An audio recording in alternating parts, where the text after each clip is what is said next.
Welcome to video 2 where I help you pick out your fabrics. Now you can buy fabric at the craft store, or you can use old clothes no one wears anymore, or you can buy new clothes as fabric.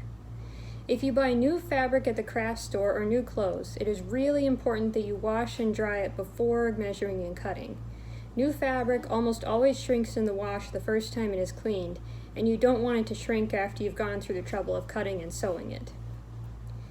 If you don't have an iron or you hate ironing as much as I do, then take your fabric out of the dryer as soon as it is done and hang it up to dry, or lay it out on a table. This will prevent wrinkles and make it easier to cut. For the liners, you're going to want something that is soft and absorbent. I recommend cotton flannel. If you're worried about stains showing, pick out something dark. You'll want the fabric to be thin, so don't use a thick fleece blanket. About that thin. I'll also be using, this isn't enough for 10 liners, which is what we'll be making, so I'll also be using this old shirt that I bought before I realized how awful it was. For 10 liners, you're going to need 1,350 square inches of fabric, which is 12.5 square feet of fabric, or 5 fat quarters, or 1 1/4 yards of fabric if your fabric is cut from a 1-yard bolt.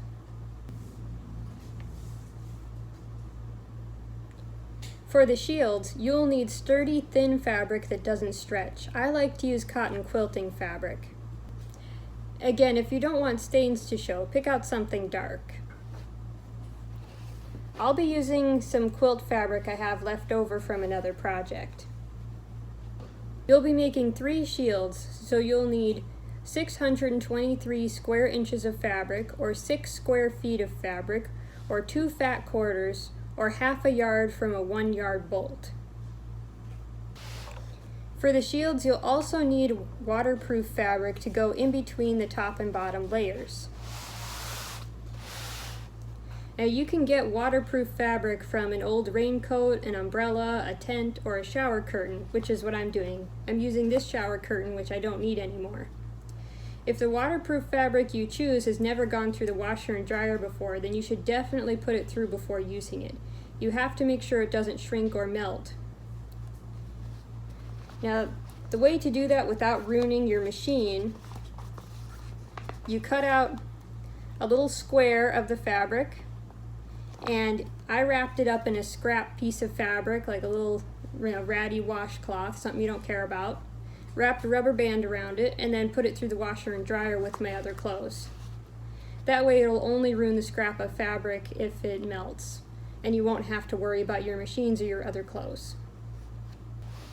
For this material, you will need 247.5 square inches of waterproof fabric, or 2.5 square feet, or 1 fat quarter, or 1/4 yard cut from a 1-yard bolt.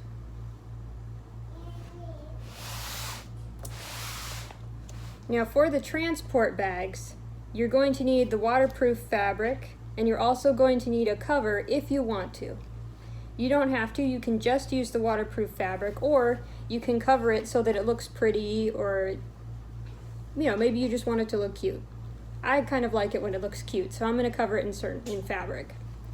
You will need 9 by 16 inches of the regular fabric, and 9 by 15 inches of the waterproof fabric for the transport bags. Alright, I'll see you in the next video where I help you cut your fabric. Thank you so much for watching.